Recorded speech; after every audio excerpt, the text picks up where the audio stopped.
You are listening to Three Kitchens Podcast, hosted by Erin Walker and Heather Dyer. We're home cooks sharing our adventures with you. Let's all get inspired, cook better, and just eat great food.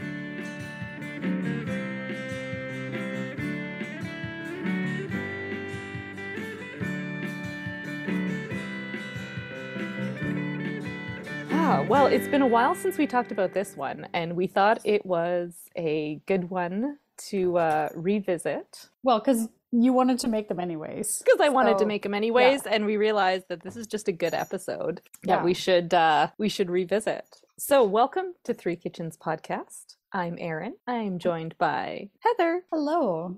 And we're gonna rehash the empanada. Rehash. Well, I let you lead this one because you just made them again. It has been a minute since I've made empanadas. So yeah, I decided to dive in and I did it all in a day. I think last time when I made this, it took me 2 days because I did a bunch of prep the day before and then the assembly the day after. And I thought, I'm just gonna dive in and do it all. I had one great big chunk of time to spend in the kitchen. That's my happy place. And I thought, you know what, since we're doing different, I'm going to change up the filling. So the last time we did this, I made it with beef. Heather's made a fantastic one with a chicken filling. And so I thought, let's do lamb. Because, I don't know, I have all the feels for lamb. Yeah, we've talked about this a few times about how we really need to make them with lamb. And neither of us has gotten around to it. So I'm very happy that you finally did. I just kind of totally went with random thoughts as I did this. I didn't really look at a recipe. It's a little bit free form, but I think it worked out good. Making the dough was fairly easy. I did it all in my mixer. The only thing that took time is, again, making it where you have to boil the water and add the salt to make that salmuera that is used in Argentine cooking. So after I boil the water, made the salt, put it in the mixer, you add your butter to it so it all melts, and then you let it cool. Yeah, that does take a little bit of time. Then you start adding your flour to it with your dough hook on. And I think I used pretty much exactly 6 cups of flour for it. Let it knead. It's supposed to be a hard, stiff, dry dough that you end up with. And then you can just, you divide it into 2 discs and just let it sit until you're ready to use it. The recipe recommends that you put it in the fridge. I feel like my house is cool enough that I don't have to worry about it being too soft when I'm using it. So I just left it on the counter because it's a really stiff dough and it is a little bit hard to work. And I felt like, I don't need to put it in the fridge. Yeah, I think if you're doing it in the summer or if your house is hot or humid, maybe that would be a good idea, but not here. Yeah, we got cold, dry weather, so my dough is going to stay stiff and dry. So I just covered it up, put it in a plastic bag just to maintain the moisture, and just left it on my counter while I made the filling. And for this fantastic filling, I was inspired by the Icelandic soup that I love to eat. Oh, that was good soup. Yeah, so I kind of went with those flavors and vegetables when I made this. So for this filling, I melted 6 tablespoons of butter in my cast iron skillet, and I added in 1 finely diced onion and 4 cloves of garlic that were smashed and minced. So I cooked those up in the butter, and then I added half of a small rutabaga that I diced into little squares and fried up in there. And then once everything kind of softened, I added a teaspoon of fresh thyme and a tablespoon of za'atar spice. Because I smelt it and I thought, this smells good, why not? So this has a little bit of everything in it, as, you do. And so once that was all soft in the rutabaga, I kept testing it with a fork and eating it until it was not totally cooked, because I didn't want it totally soft, but not crunchy and hard. So I think it took a good 10 minutes to cook in the oil before it started to soften up and release some of the juices.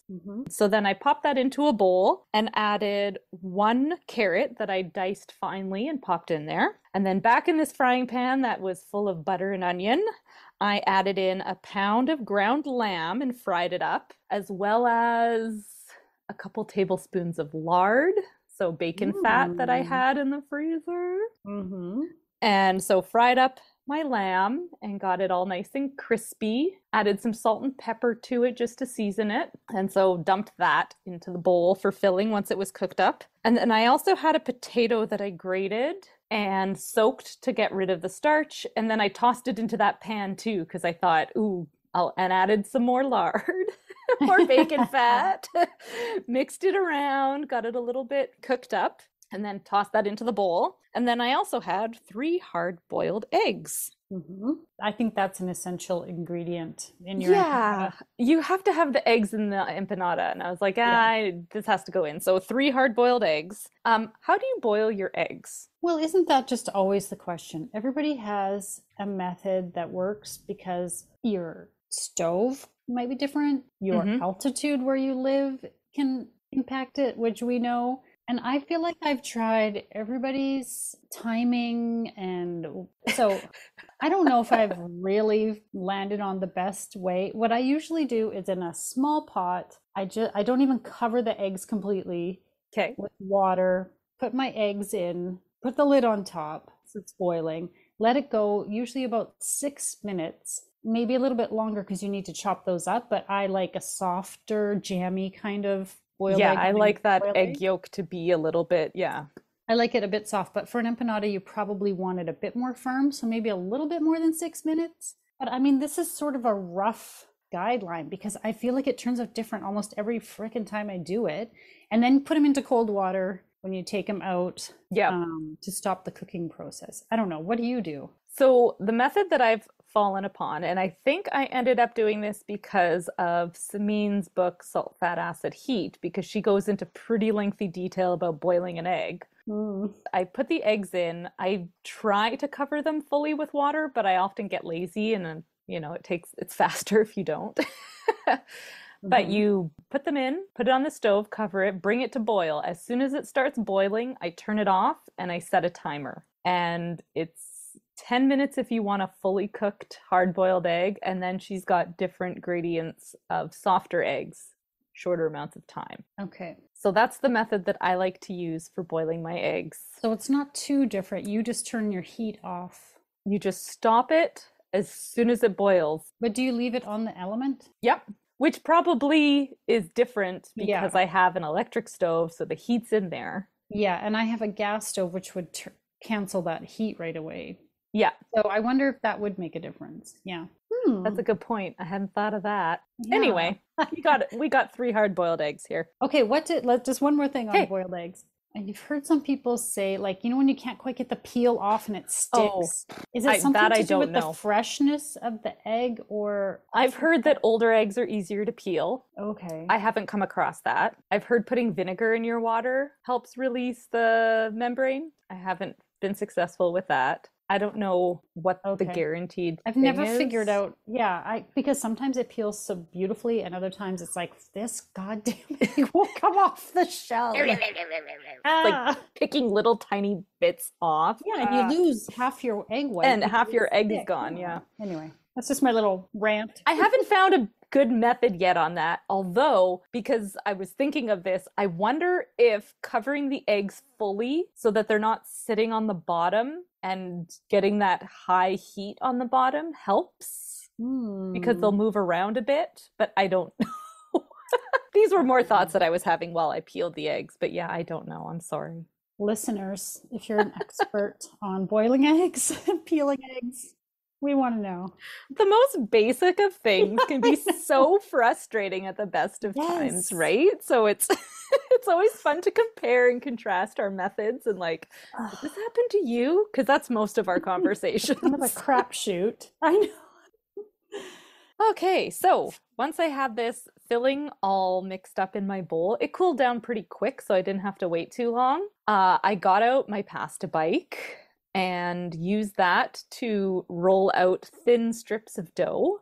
And so I think about a quarter of the dough that I made, I just kind of rolled it into a log. I rolled it flat and then I just put it down through the pasta bike, and that would make about 8 empanadas per sheet of dough. And then I would gather up that dough and use it again And so altogether, this made 50 empanadas. Oh my gosh. And the dough to filling ratio magically was perfect. I don't know how this happened because it's not like I was measuring things or being really careful about it. I was like, that looks like enough. How thick was the dough? Like, Ah, what setting was it on your I pasta? was going up to number 4 on my pasta bike. And so So that's 0 is the pretty thin. biggest, Yeah. and I think it's 10 is the smallest. So these are like the big steps down, and then they get like fine steps Yeah. down. So this is right on the cusp of that. So this is sort of the middle part between. It's pretty thin at It's that pretty point. thin, but I found that you don't want to get it too thin because while you're making the empanadas, it will burst and Yeah. rip. Then I got to play around with stuffing each of these things and trying to fold them to make them look pretty. Oh, the folding. I suck at it This so is what much. takes the most amount of time. Yeah. Oh, You yeah. just, you know what? I put on a book. I got comfy in the kitchen and I just stood there, and it actually wasn't so bad. By the time I would roll out and stuff about 8 of these guys, so 1 pass of dough, I'd put them on a tray, I'd put them in the oven, they would bake for 20 minutes. Oh, and of course I brush them with melted butter before they go in the Yes. oven just to get some extra fat in there because you Because you don't didn't have have quite enough. enough. Hey, I'm all for it. And then by that time I would have another 8 or 10 done, and it was just back and forth, Did you continual cook all baking. of them? I did. Hmm. I cooked all 50 empanadas, and now we have some in the freezer waiting for us when we want them. We had them for dinner, and I delivered them up to your place last night. And yeah, I thought this turned out Mm. pretty darn good. I had fun making these again. And I don't think my folding, they would come apart and gap a little bit when they were cooking. I don't know. You know me. Oh, I suck at it. Yours I'm looked over good. this. Some of them turned out good, so I picked out the best looking ones to send to you because I was I like, know. "Ooh, I these ones always are do that nice." too. Really like this. It was not lamb forward, I guess I would say. Like I'm not sure I would have known it was lamb had I not Ah. known it was lamb. At least with like, like as you're just eating it, I wouldn't have gone, oh, that tastes just like lamb. It was Right. delicious. And if you'd had it with beef to compare, I think you'd notice the difference. Probably, yeah. But I wouldn't say that it was like for anyone who's like, I'm not sure about lamb, you would love it. It's not like a strong lamb flavor as lamb can sometimes be. And it kind of varies depending on what you get. I just had some Well, ground yeah. lamb it was on the discount rack at the store, and I was like, "Ooh, I know what I'm It's doing on with sale. this." Nice.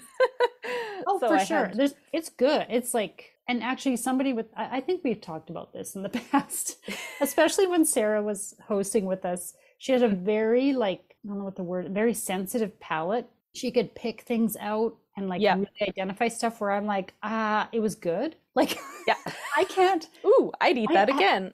yeah, I have a hard time like identifying Mm, flavors within things, especially when it's all mixed together. To me, it's just like, oh, I appreciate it as a whole and it's so delicious, but I can't really pick out yeah. flavors from it. I You don't didn't think I know it have was the that rutabaga? palate. I forgot about the rutabaga and I was like, what is that? I'm not sure what I got the carrot, Got but I'm the like, well, there's that was obvious. something else and I'd forgotten. And I was busy and we were having kids were blah blah blah. And so I wasn't really sitting down and thinking about it. Yeah, yeah. But now when I go, I still got a couple. So when I eat it again, I'm gonna really look for the rutabaga. Right? I admire you getting creative with that because I never would have. Personally, rutabaga is not on my radar of like vegetables I want to cook with. I really like it as opposed to like a turnip or a Oh, parsnip. I find I it don't like either of much, those. yeah, like I find it much milder, Mm. and I don't know. I like me a rutabaga. I don't know.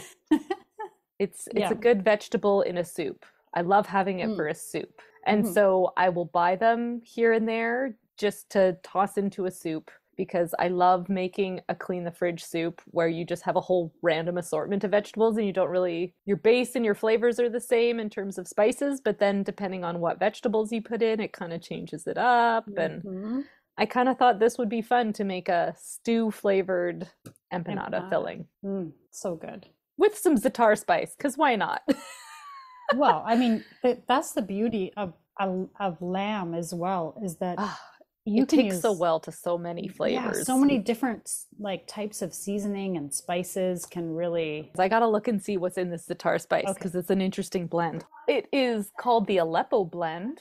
It is a red. There's also a green one. There's Mhm. two different za'atars that are at our grocery stores, and this has thyme, sesame seeds, wheat, salt, paprika, cayenne pepper, anise, fennel, caraway, and sumac. Mm. It has a ton of flavor, and the recommendation is just to put equal parts of za'atar spice and olive oil together, mix into a paste, spread on dough, and bake it in the oven, and serve as you would pizza. Oh, yum. Yes, please. And Yes. I was supposed to have oregano in this, and I was out of oregano, but Hmm. I started snooping through my storage spices, and I was like, oh, I still have this. What should I, maybe I'll add this. So I smelt it, and because it started with thyme and I already had thyme in my blend, I thought, yeah, why not? Good choice.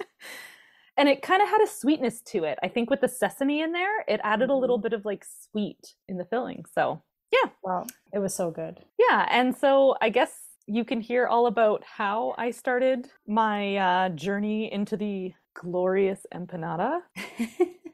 We had a really good time recording this episode the first time around with Sarah. We did. And Yeah. so tune into the second half where we go into a little bit more detail about why we love the empanada. So go make this dough and have fun with the filling. There are so many good variations on this. It's just great. Oh, yeah. You can put whatever you want in there. Hey listeners, in the second half of today's episode, we are revisiting the original episode where Erin made empanadas in 2021. And joining us on that journey was our friend Sarah Somasundaram. We've made 3 different versions of empanadas over the years: beef, chicken, and now lamb. Check out the recipes on our website, www.threekitchenspodcast.com. Now, enjoy this episode from the archives. I'm Erin Walker, here with my co-hosts, Heather Dyer. Hello. And Sarah Somasundaram. Hello. Hi. So I have been reminiscing and reliving our travel from a couple years ago. In 2017, I was lucky enough to travel to Argentina with my family, and we stayed in Buenos Aires for 6 weeks. Everything was cooked over fire, and they had these great grills called parrillas that they cooked over. All the food there was just so good. And so my husband and I have been inspired for many years by a famous Argentine chef named Francis Mallmann, since we first saw him on a Netflix show called Chef's Table, which I think maybe you guys have had a chance to tune in and watch. No, we've never heard of Francis from Erin. Erin's celebrity chef crush. Yeah. Yes. The way that he cooks and the way that he uses fire, it's amazing. So I just recently came across Francis's cookbook, 7 Fires, and ordered it for myself. And it came in the mail. I was very excited. Yes, we remember the day that it arrived and Yeah. how excited you were. My book arrived, Francis. We tease you, but we totally get it. I mean, you watch that guy cook and the kinds of food, you just want to eat it all. Like Yeah. I've never been to Argentina, but I want to go there and eat all the food. Yeah. And the attitude he has too. Yes. And drinking. And drinking. He has like giant magnums of bottles. Wine. Oh my God. He's just constantly opening them up. And I think we're on our 3rd bottle, aren't we? And it's like 5 people. And 3 of them are children, not even drinking. He's crazy. I've cracked open the book. I've read through it, but I have not cooked from it yet. My son and I were sitting around looking at the book, and he said, "Oh, Mom, can you make some of those empanadas that we used to have?" So that is what I'm hoping to be my inaugural recipe out of the cookbook. Yum. I'm going to make the glorious empanada, as he calls it, which I think it is pretty glorious. I have tried making an empanada before, but okay. I didn't really follow a recipe. Yeah. They weren't great. I'll tell you that much. They were okay, but the dough wasn't right. The fillings were kind of dry. I know that this is all going to be fixed by Francis's guidance. Francis, the savior. Now, does Francis tell you to cook over a fire? They're cooked in a wood-fired oven, but I'm going to use my barbecue as a wood-fired oven. Yeah. That'll be the challenge once I've assembled these things. The first thing that's really different about it is the dough. To make the empanada dough, you make something first called salmuera. So you make hot water with salt in it, and then you melt your fat in there. Allow it to cool to room temperature first. Okay. And then you stir your flour in. Okay. So I've never made a dough like that before. No. That seems really different to me. And then you want to chill it for at least an hour or up to 24. And this cooking with salty water thing, he says, is very common in Argentine cooking. Okay. But the proportions of salt to water will change from recipe to recipe. Oh, interesting. And so then he also has 2 different recipes for the fillings.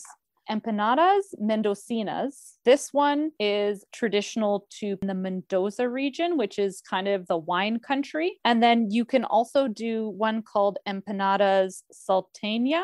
It's a bit spicier, and it's from the region in Argentina known as Salta. The ones I'm going to make are going to be the Mendocina ones, and they have olives in them. That sounds yummy. good. So the filling is stewing beef, onions, red pepper, cumin, paprika, and green onions. You add a lot of butter to your pan, cook your onions in it, and then you add your spices. And then in a separate pan, you want to dice up your stewing beef very finely, and you want to brown it in small batches. You want to mix all those things together, the meat and the onion mixture, and you want to add oregano to it, and then you want to cover it up and put it in your fridge and leave it until day 2. Yeah. On day 2, you roll out the dough. You just cut out circles. Yes. Either with a cup or if you have a circle cutter. Oh, I'll give you a whole, I have a whole bunch of sizes. So I'll just give you the I would whole love thing. to borrow some. Thank you. So you also need to hard boil eggs and chop up olives. Take your circles, place your filling in, place a pinch of hard-boiled egg, Okay. a pinch of olives, and you place a little pinch of butter. Oh, that sounds so good. And then you fold it into your little half circle. Yeah. Yeah. You make your little half circle moon. You fold it and seal it. And then you bake it in a 350-degree oven. Barbecue. For 15 to 17 minutes. Oh, that's not very hot. Like I would have thought that it would have been hotter. Not a really hot one. And that one surprised me too. I didn't realize it was more of a medium oven rather than a high. You can also fry them, but I don't have a deep fryer or much experience with frying. So I'm just going to go with the baking. It's a whole bunch of butter to make these guys. And that's why they're going to taste so good. So and good. he says they should be drippy and you should be slurping them when you eat them. So you should be dripping and slurping. Slurping all the butter up. I'm making a face because I hate that sound of like slurp. Don't worry. We don't have to see each other do this. You don't really slurp an empanada. Like, do you really think it's going to be like sloppy? So when you bite into it, it should be so juicy in the middle that you kind of have to like slurp it as you go to take your next bites. He describes this in his book. Children are always told not to slurp their food. This is not true for this recipe. You need to slurp this recipe. And so your empanadas should be slurpable. So that's how you would know if they were too dry. Yeah, I've never been able to recreate it, but it definitely was really good when we had them. Empanadas change from region to region, from house to house, from store to store. Gotcha. We only ever stayed in Buenos Aires for that time. So I could not tell you what kind I ate, what was in them. All I know is I had them and they were really tasty. And were they slurpy? They were messy. But we weren't eating them by hand. We were eating them with forks and knives. Oh, is that how they do it? Apparently you can just eat them by hand. I cannot see Francis eating it with a fork and knife. I think he's like totally eating with his hands, with one's in his hand, the other hand is this giant bottle of wine. He's got the two going. Exactly. Eat your empanadas. I want to drink wine and eat empanadas now. Yes, you guys always do this to me. Like nothing seems to be, like, I'm never satisfied with my dinner every time I talk about these things with you. I will Thank give you. them to you covertly so that your family does not know about it, Right. Heather, and you don't have to share. Yes, thank you. And we'll have to find a quiet secret spot to slurp them Yes. in. I'll send you napkins too. Yeah, Sounds good. good. It'll be in the corner of the schoolyard. Pick up. Slurping our empanadas. We're here to find out how the empanadas turned out, Erin. Yep. I've been bugging Erin all day, asking her what's been happening. They were really good. Yay. Yeah, it's definitely well worth it. I was really happy with how they turned out. I think it explains a lot about the Argentine lifestyle.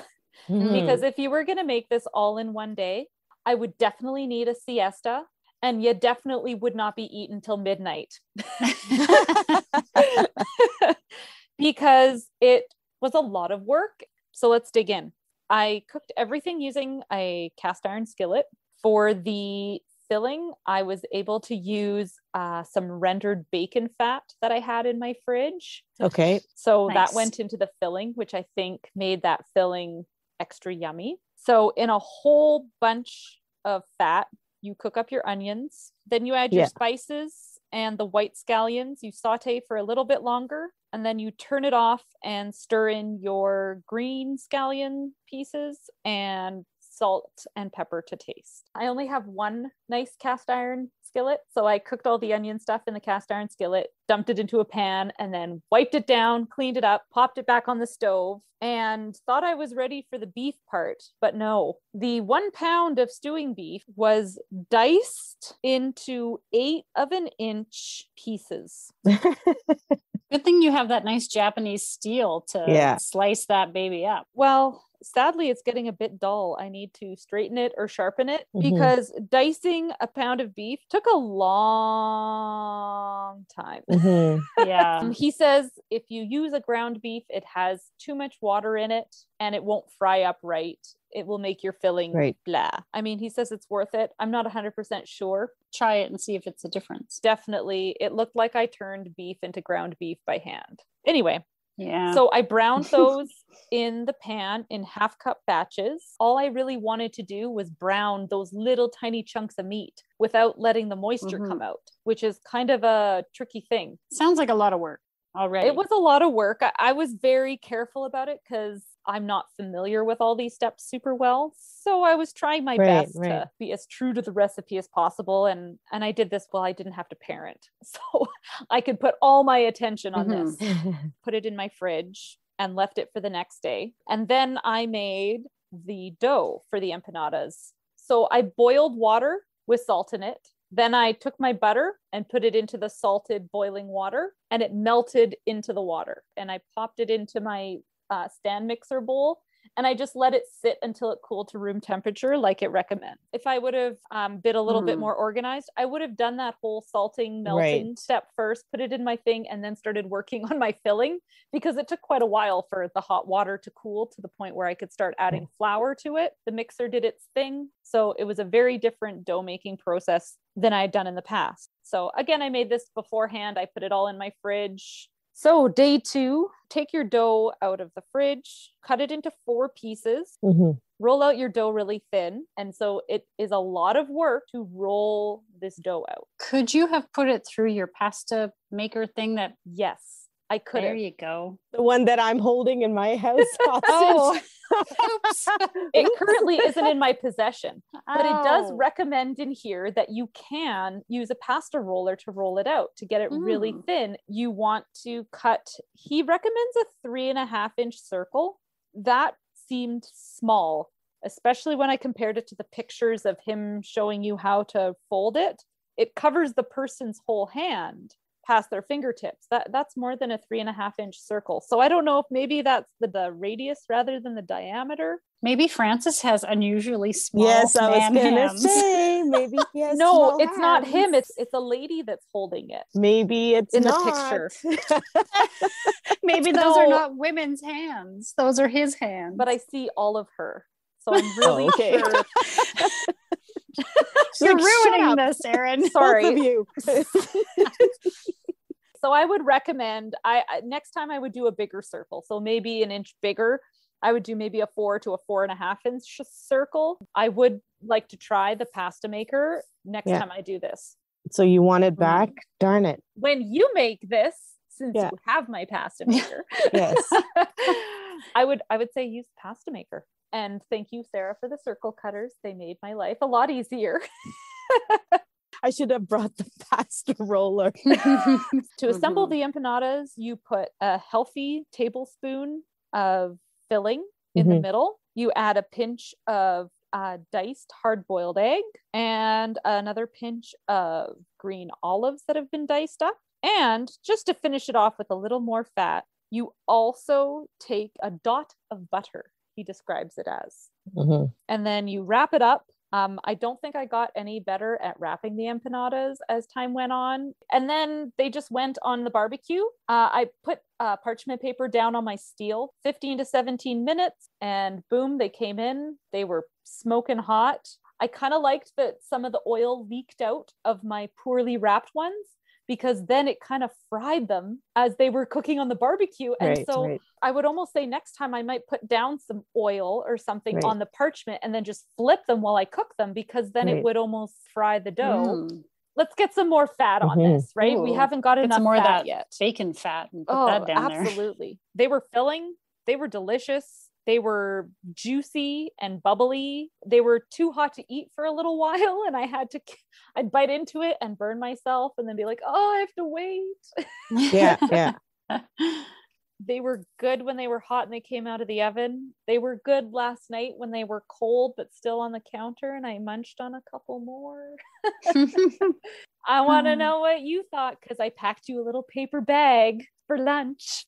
It was so good. I've been like waiting for this since you started talking about it. I loved everything about it.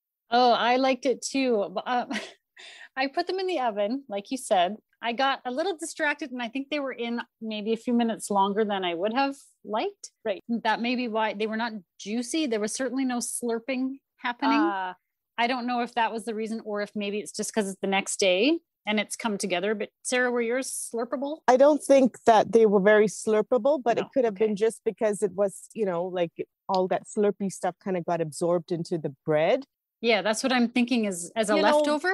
They not quite the same. Super slurpable. Even they were just kind of okay. I mean, my husband did bite into a couple where it was kind of like running down his hands. I would say they're not dry inside, which is no, they're not dry. No, they were not dry. No. That's all I'm trying to avoid is dryness. Yeah, and I was prepared for this slurping thing that you talked about. Like Sarah said, I love the olives. I love the egg in there. Yeah. The meat was like, I thought perfectly cooked. When I took it out, I was like, oh, they're so tiny. I somehow had in my head is maybe a bigger empanada. And the ones he pictures is a lot bigger. So I feel like I would make bigger circles next time and put more filling in them. I mean, I was glad to have two, because I was like, oh, it's so tiny. But I get two, so it's good. There you go. Yes, really yummy. I totally, even though I'm not the dough master that you guys are, I would absolutely want to make these. This is a dough that anyone can make. Okay, well, thank you, Erin. This was fantastic. Yes. No problem. I was so happy to do this and share it with you guys. And now for the fine print. For links to recipes and many other random things we talked about in this episode, check out the show notes or our website, www.threekitchenspodcast.com. Join us on Instagram, Facebook, Threads, YouTube, and TikTok to see what we're cooking up next. And if you love the show, tell a friend. Word of mouth is the #1 way people learn about new podcasts. Thanks for listening. Now I have to share the pasta machine with two. But it's my pasta machine. I know.